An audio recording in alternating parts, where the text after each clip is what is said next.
Welcome to media effects. Shankar ప్రస్తుతం India 2 బిజీలో ఉన్నాడు. జూన్ 12న ఈ చిత్రం రాబోతుంది. శంకర్ కమల్ హాసన్ కాంబోలో మళ్ళీ 28 ఏళ్ల తర్వాత రిపీట్ కానుండడం, ఇండియా వంటి బ్లాక్ బస్టర్కు సీక్వెల్ తీస్తుండడంతో సహజంగా అంచనాలు పెరుగుతాయి.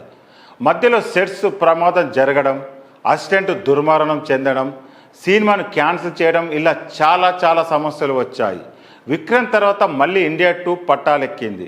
అలా చివరకు సినిమాను పూర్తి చేసి జూన్ 12న ప్రేక్షకుల ముందుకు తీసుకురాబోతున్నారు.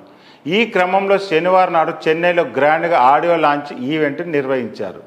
ఈ ఈవెంట్లో శంకర్ మాట్లాడుతూ నాటి రోజులను గుర్తు చేసుకున్నాడు.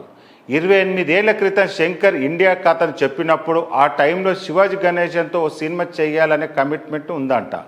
కానీ ఆ కథ, శంకర్ చెప్పిన కథ ఒకేలా ఉన్నాయంట. ఇదే విషయాన్ని శివాజీ గణేష్ కూడా చెప్పాడంట. మనం ఇద్దరు ఎన్నో సినిమాలు చేశాము. శంకర్ ఆల్రెడీ ఓ సినిమాతో నిరూపించుకున్నాడు. ఆయనతోనే సినిమా చేయి అని శివాజీ గణేష్ అన్నాడట.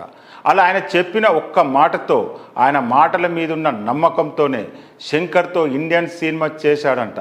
ఆ సినిమా బ్లాక్ బస్టర్ అయిందని, ఆ టైంలోనే సీక్వెల్ గురించి అడిగానని, కానీ శంకర్ వద్ద కథ లేదని అన్నాడంట. మళ్ళీ ఇన్నేళ్లకు సీక్వెల్ చేయడం ఆనందంగా ఉందన్నాడు కమల్ హాసన్.